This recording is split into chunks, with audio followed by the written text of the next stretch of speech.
Hello friends, welcome to খেল দুনিয়া।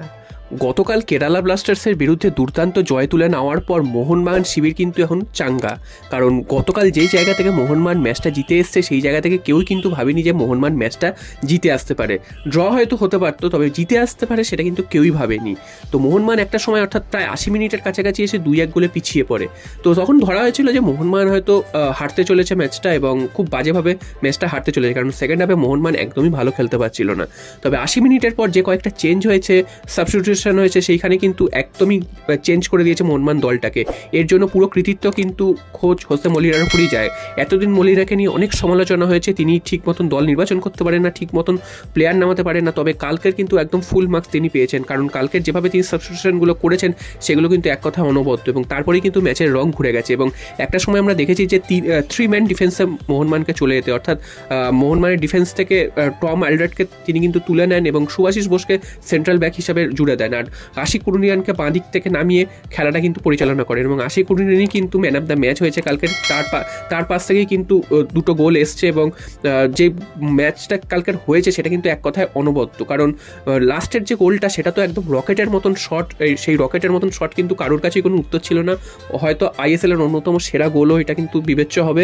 এছাড়াও কিন্তু যে সময়ে বা যে মুহূর্তে এই গোলটা হয়েছে সেটার জন্য কিন্তু এই গোলটা কিন্তু একটা অন্য মাত্রা পেয়েছে, কারণ সেই সময় মোহনবাগানের সমস্ত সমর্থকরাই ধরে নিয়েছে ম্যাচটা ড্র হতে চলেছে। এবং শেষ মুহূর্তে যে এই গোলার মতন শটটা কেউই কিন্তু এক্সপেক্ট করতে পারেনি, এবং সবাই কিন্তু খুব আনন্দ পেয়েছে, সেটাই কিন্তু বলা যায়। তবে এখানে কিন্তু দুটো বিতর্ক তৈরি হয়েছে। একটা হচ্ছে মোহনবাগানের বিরুদ্ধে কালকের একটা পেনাল্টির আবেদন হয়েছিল, তো সেই পেনাল্টিটা ছিল কি ছিল না এটা নিয়ে কিন্তু সবথেকে বিতর্কের সৃষ্টি হয়েছে। তো অনেক জায়গায় শোনা যাচ্ছে এটা কিন্তু ইচ্ছাকৃতভাবে টম অ্যালডার্ট হাতে লাগিয়েছে বলটা। তো যেটা দেখা গেছে মাঠে সেটা হচ্ছে মোহনবাগানের ডিফেন্ডার টম অ্যালডার্ট তিনি কিন্তু হেড দিয়ে বলটা ক্লিয়ার করতে গেছিলেন, একটা ফ্লাইং হেড দিয়ে। তবে হেডটা তিনি কিন্তু মিস করেছেন এবং তিনি কিন্তু বলের সামনে এসে পড়ে গেছেন, এবং বলটাও তার মাথা শরীরে লেগে বলটা থেমে গেছে। এবং তারপর বলটা থেমে যাওয়ার পর কিন্তু আস্তে করে গিয়ে তার হাতে একবার টাচ হয়েছে। তো এখানে কি পেনাল্টি পাওয়া উচিত কি পাওয়া উচিত না? তো এখানে যেটা ফুটবলের নিয়ম বলছে সেটা হচ্ছে কোনো প্লেয়ার যদি পড়ে যায় এবং সেই বলটা যদি তার হাতে লাগে, সেটা যদি ইচ্ছাকৃতভাবে হয় সেক্ষেত্রে কিন্তু পেনাল্টি পাওয়ার যোগ্য হয়। এছাড়াও যদি বলটা যদি গোল বাউন্ড থাকে, অর্থাৎ গোলমুখী শট যদি তার হাতে লেগে আটকে যায়, সেই ক্ষেত্রেও কিন্তু বলটা পেনাল্টি পাওয়ার যোগ্য হয়। তবে এক্ষেত্রে কিন্তু যেটা দেখা গেছে বলটা কিন্তু আগে তার শরীরে এসে আটকে গেছে এবং বলটা কিন্তু কোনোভাবেই গলে যাচ্ছিল না, এবং তারপর কিন্তু বলটা হালকা করে গড়িয়ে গিয়ে তার হাতে একবার টাচ হয়েছে। তো এইটা কিন্তু কোনোভাবেই পেনাল্টি নয়, এটা কিন্তু ফুটবলের রুল বুক থেকেই বলা হচ্ছে। এবং রেফারি নিয়ে অনেক ধরনের প্রশ্ন ওঠে, অনেক খারাপ সিদ্ধান্ত দিয়েছে রেফারি এর আগে, সেটা কিন্তু যে কোনো দলকেই কিন্তু সাফার করতে হয়েছে। তবে কালকের এই পেনাল্টিটার ক্ষেত্রে কিন্তু একেবারে জেনুইন ডিসিশন ছিল, এটা কিন্তু কোনোভাবেই পেনাল্টি ছিল না।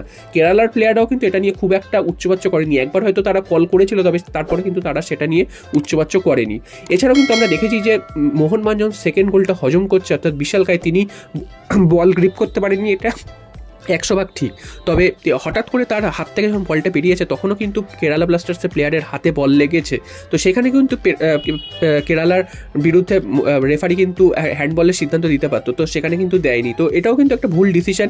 এছাড়াও কিন্তু ছোটো ছোটো ভুল ডিসিশন মোহনবাগানের বিরুদ্ধেও কালকের গেছে, তো সেটা নিয়েও কিন্তু বলা উচিত। তো সব মিলে কিন্তু রেফারি যে কাল খুব খারাপ হয়েছে তা কিন্তু বলা যাবে না। হ্যাঁ, কিছু কিছু সিদ্ধান্ত উল্টোপাল্টা হয়েছে ঠিকই, তবে অন্য দিন যেভাবে রেফারি খারাপ ডিসিশন দেয় সেই রকম কিন্তু গতকাল হয়নি। আর মোহনবাগান কোচ মলিরা তিনিও কিন্তু জানিয়েছেন এই ম্যাচটা জেতার পর যে এই মৌসুমের অত্যন্ত খারাপতম ম্যাচ হয়তো কালকেরই গেছে, কারণ মোহনবাগান কালকের 1 গোলে এগিয়ে থেকে 2 গোলে পিছিয়ে পড়েছে। শুধু 2 গোলে পিছিয়ে পড়েনি মোহনবাগান, ওই যে 30 মিনিট সেকেন্ড হাফের, 30 মিনিট প্রথম 30 মিনিট সেকেন্ড হাফের, তো সেখানে কিন্তু মোহনবাগান যথেষ্ট খারাপ ফুটবল খেলেছে। সেই সময় কিন্তু দিশেহারা লাগছিল মোহনবাগানকে। মোহনবাগান ডিফেন্স কিন্তু বারবার ওপেন হয়ে যাচ্ছিল, সেই সময় একাধিক সুযোগ কেরালা পেয়েছে যেখান থেকে কিন্তু কেরালা ব্লাস্টার্স গোল করে এগিয়ে যেতে পারতো। তো সেটা হয়নি, মোহনবাগানের ভাগ্য ভালো, যদিও সেই সময় 2 গোল হয়েছে, মোহনবাগান 2 গোল হজম করেছে। তারপর যে মোহনবাগান ফিরে আসতে পেরেছে এটাই কিন্তু মোহনবাগানের স্ট্রেংথ, এবং মোহনবাগান কিন্তু একদম শেষ মুহূর্ত থেকেও যে হাল ছাড়তে রাজি নয় বা ম্যাচ ছেড়ে দেয় না, সেটা কিন্তু এর থেকেই প্রমাণ। এবং মোহনবাগানের যে রিজার্ভ বেঞ্চের শক্তি নিয়ে তো আলাদা করে কিছু বলার নেই। মোহনবাগানের যেসব 11 জন প্লেয়ার ফার্স্ট 11-এ থাকেন তাদের তো শক্তি তো আছে। এছাড়া মোহনবাগান যদি রিজার্ভ বেঞ্চকেও নামিয়ে দেওয়া হয় সেক্ষেত্রেও তারাও কিন্তু যে কোনো সময় ম্যাচের রং বদলে দিতে পারে। তো যে টিমের রিজার্ভ বেঞ্চ যত শক্তিশালী থাকবে সেই টিম তত কিন্তু ভালো ফুটবল খেলবে সারা মরশুম ধরে। তো গ্রেগ স্টুয়ার্ট তিনি চোটের কারণে বেরিয়ে বেরিয়ে গেছেন, গ্রেগ স্টুয়ার্টকে নিয়ে সমর্থকরা হা হুতাশ করছিল। তো গ্রেগ স্টুয়ার্টের অভাব কিন্তু কালকেরও বুঝতে দেয়নি বাকি প্লেয়াররা, এবং গ্রেগ স্টুয়ার্ট কবে ফিরবেন এখনও কিন্তু জানা যাচ্ছে না, তবে তিনি কিন্তু এর পরেও একটা দুটো ম্যাচ হয়তো মিস করতে পারেন, সেটাই কিন্তু বোঝা যাচ্ছে। আর মোহনবাগান কিন্তু আরও একটা অ্যাডভান্টেজ পেয়ে গেছে, গতকাল কিন্তু আরও একটা গুরুত্বপূর্ণ ম্যাচ ছিল, সেটা হচ্ছে বিএফসির সাথে গোয়ার ম্যাচ, অর্থাৎ বেঙ্গালুরু গোয়ার ম্যাচ। এই ম্যাচটা কিন্তু বেঙ্গালুরু এফসি একটা সময় 2-0 গোলে হারছিল, তারপর কিন্তু ম্যাচটা 2-2 করে বেঙ্গালুরু এফসি, দুর্দান্তভাবে তারাও কামব্যাক করে ম্যাচটাতে, যার ফলে বেঙ্গালুরু এফসি গতকালও কিন্তু পয়েন্ট লস করেছে, অর্থাৎ তারা কিন্তু এই মুহূর্তে 12 ম্যাচ খেলে 24 পয়েন্ট। সেখানে মোহনবাগান গতকাল জিতে যাওয়ার ফলে মোহনবাগান একটা বিরাট অ্যাডভান্টেজ পেয়ে গেছে, সেটা হচ্ছে মোহনবাগান এই মুহূর্তে 11 ম্যাচ খেলে 26 পয়েন্ট, অর্থাৎ 2 পয়েন্টের তো এগিয়ে রয়েছে বেঙ্গালুরু এফসির থেকে। এছাড়াও মোহনবাগান কিন্তু একটা ম্যাচ কম খেলে রয়েছে, অর্থাৎ বুঝতেই পারছো প্রায় 5 পয়েন্টের ডিফারেন্স। মোহনবাগান যদি পরের ম্যাচটা জেতে সেক্ষেত্রে কিন্তু 5 পয়েন্টের ডিফারেন্স তৈরি হবে।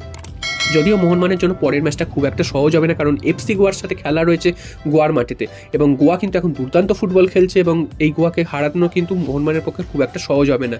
তবে যেহেতু নামটা মোহনবাগান, সেই ক্ষেত্রে সমস্ত কিছুই কিন্তু মানে সম্ভব, সেটাই কিন্তু সমর্থকরা ধরে নেয়, এবং মোহনবাগান যখন মাঠে নামবে মোহনবাগান জিতবে এটাই কিন্তু সমর্থকরা ধরে নেয়। তো দেখা যাক গোয়ার বিরুদ্ধে মোহনবাগান কী করে, এবং গোয়ার সাথে বেঙ্গালুরু ম্যাচটা ড্র হওয়ার ফলে কিন্তু দুজনেই কিন্তু 1 পয়েন্ট করে পেয়েছে।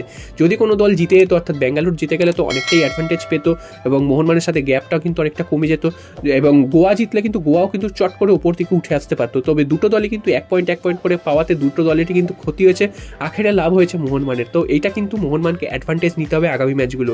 যদিও তোমাদের যেমনটা বললাম যে আগামী ম্যাচ গোয়ার সাথে, এবং তারপরের ম্যাচটাও মোহনবাগানের অ্যাওয়ে ম্যাচ, সেটা কিন্তু পাঞ্জাবের বিরুদ্ধে, সেটাও যথেষ্ট কঠিন লড়াই হবে। দিল্লির মাটিতে খেলতে হবে মোহনবাগানকে, তারপর মোহনবাগান ফিরে আসবে আবার হোম ম্যাচ খেলতে, অর্থাৎ হায়দ্রাবাদের বিরুদ্ধে খেলা রয়েছে আগামী 2রা জানুয়ারি। সেই ম্যাচে আবার যেটা মোহনবাগান সমর্থকদের জন্য একটু উপহার দিয়েছেন কর্ণধার সঞ্জীব গোয়েঙ্কা, সেটা হচ্ছে মোহনবাগানের সমস্ত সমর্থককে কিন্তু ফ্রি টিকিট, অর্থাৎ বিনামূল্যে প্রবেশের অনুমতি দিয়ে দিয়েছে মোহনবাগানের ম্যানেজমেন্ট থেকে। তো দেখা যাক সেই ম্যাচে দর্শক আসন পুরো ভরতে পারে কিনা।